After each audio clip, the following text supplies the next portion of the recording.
I have always admired the Roman armies for the engineering skills, and just the other day, Dan Carling, he runs a podcast called Hardcore History. If you haven't listened to it yet, please do. It's absolutely awesome. Anyway, Dan Carling released a new episode on Celtic Holocaust, and in a few places he mentioned examples of how remarkable the Roman legionaries were when it came to engineering. So in today's video, I want to give you some inspiration on how you can let such skills come into play when you are world building, especially when it comes to warfare. Let's get into it.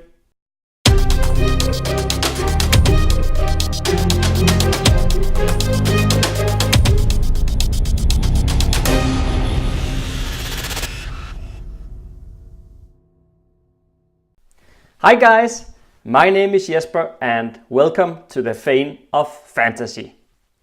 This channel is all about giving you inspiration to master your craft and create fantasy that will truly immerse your audience. So last week I announced a new initiative. It was the question of the week thing, if you remember.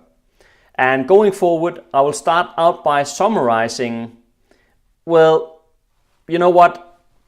If I see any really good comments, I will probably read them out aloud too. But what I wanted to say is that in the beginning of each video here, I will cover the question from 2 weeks back. Why? Well, I always record these videos 1 week in advance. That way, in case of some unforeseen circumstances, perhaps falling ill or something like that, would prevent me from recording, then I can still make sure to release a new video every Monday.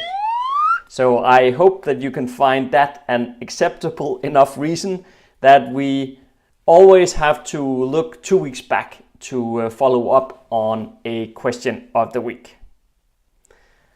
So that also means that last week's question of the week will be addressed in next week's video.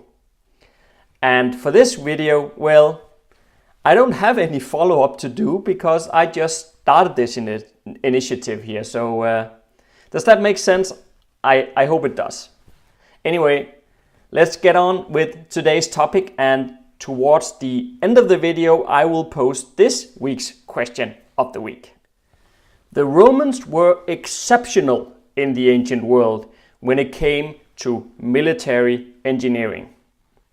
If we use them as a source of inspiration for our own fantasy armies, you can truly foster new ideas and concepts to enrich your setting.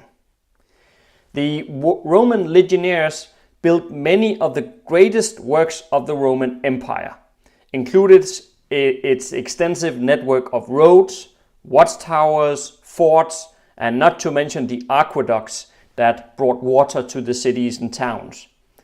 Bridges and naval bases were also part of their endeavors. They were also masters of siegecraft. We talked about that when we talked about the ballista a while back, an awesome weapon. I included a link to that video here on the screen in case you are curious.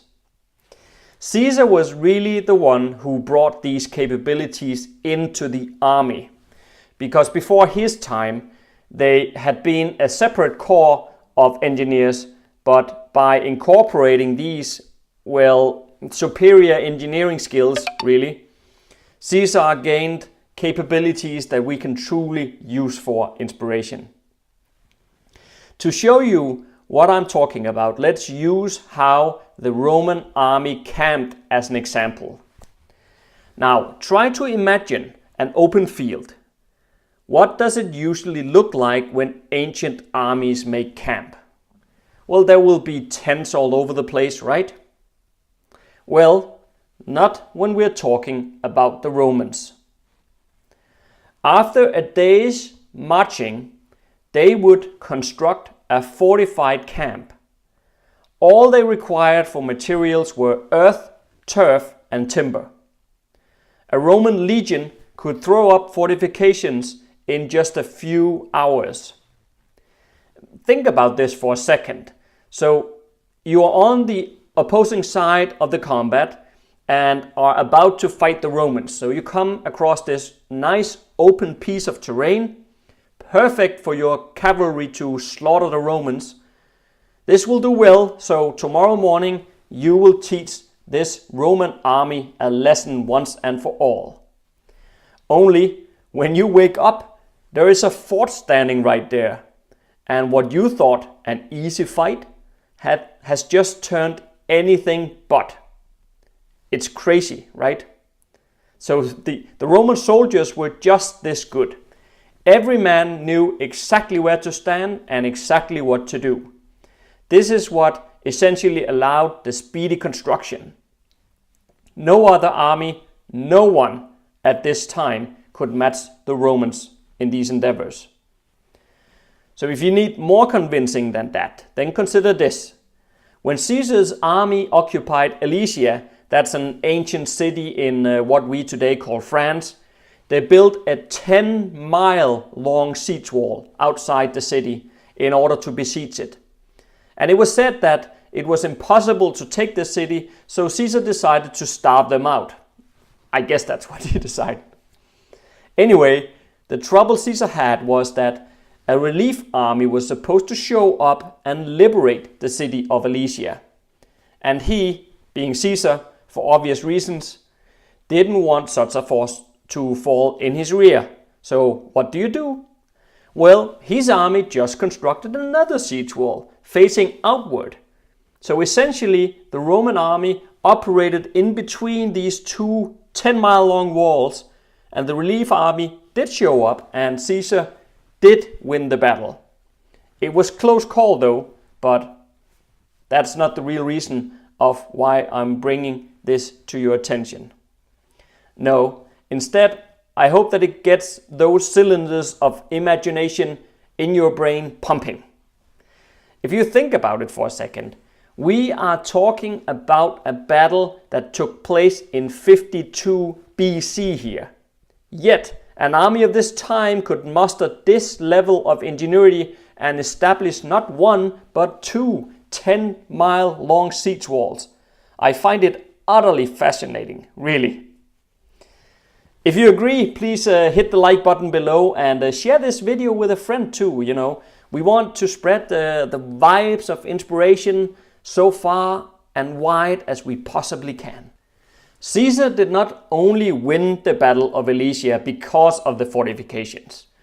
No, the Roman army also had something else that they did extremely well.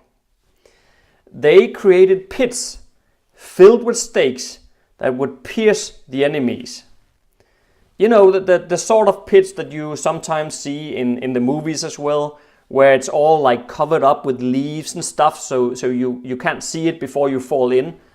And you think it's not there, but it's just this sort of really nasty thing. So the Roman legionaries used stakes that was made of hardwood, usually oak, each one 5 to 6 feet in length and 2 to 4 inches wide at the thickest point. So they would construct these pits as squares, where the entire shape was tapered end to end as a complete death trap. You see how modeling an army in your fantasy setting over the Romans can make them stand apart from the usual cliché that is seen so often when it comes to medieval and ancient battles. We can do better, much better. With an army like this, the enemies will have nowhere to hide from, and you can really use it to crank up the tension in your setting. So most kings or generals will think themselves safe behind a large river, like the Rhine River, for instance. It's one of the longest rivers in Europe, and it runs over 700 miles from its source in the Swiss Alps.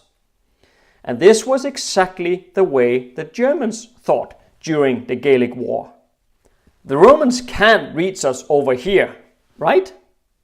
One would be crazy to attempt to cross. It's no small river, mind you.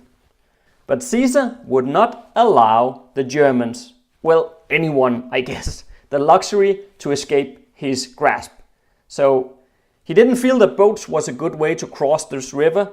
So once again, we see the magnificent engineering skills of the Roman army put to practice. They built a bridge, conservatively estimated to have been more than 300 feet long. It involved cranes and rams to put pillars in the riverbed, and here is the most incredible part. He did it all in 10 days. German tribes would come and submit to him simply because they had witnessed him building this thing. At its time, it was absolutely unheard of. And what came next really drove home the point, if anyone hadn't understood it yet. So the Roman army crossed the bridge, fought the enemy, comes back over the bridge, and then demolished it again. That sends a certain signal, doesn't it? You know, it's kind of the signal saying, no matter where you go, we can reach you. There is a number of things that the Roman army was capable of building that I haven't even touched upon. And I won't in this video either. Just know that roads, tunnels, mills, water devices, mining, you name it, almost anything at least. These guys had ways of manufacturing it. There's also siege engines, as I mentioned in the beginning. Most of them were adaptations from earlier Greek designs. And we talked about some of these in other videos, and I won't go there now. I just mention it to widen our horizon when we are thinking of ways we can make our fantasy army stand apart from the stereotypical ones. So I hope I have sparked some ideas for you here. Another idea is for you to check out Patreon. I would love to hear more about you and what you are all about. So there is a link right here on the screen and in the description field below. So you can check out how to support on Patreon, because it will allow me to keep these videos ad-free, which I would really prefer to do. Let's shift gear here and get into the question of the week. We could focus on engineering with this one. Now, tell you what, I would like to know if you think a fantasy army modeled over the Roman one is a good idea or not. So just type in yes or no in the comment section below. And if you feel like it, go ahead and add some thought on why. So I look very much forward to hear your feedback. In writing, my adventure into dictation is going really well, especially this past week or so, where we kind of have a late summer weather here turning out, and it's turning out quite beautiful here in Denmark. So the sun has been out more or less every day. So it has been a real treat to be walking outside and dictating book 3 of the Keystone Bone Trilogy.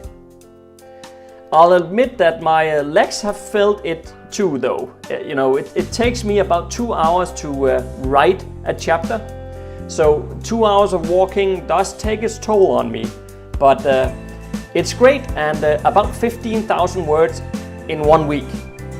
It's absolutely crazy. And when typing on the keyboard, I could probably reach like 5,000 words in a week, perhaps 7,000 if I really pushed it hard. So I'm very pleased, and it will go a lot faster to reach the editing phase at this pace.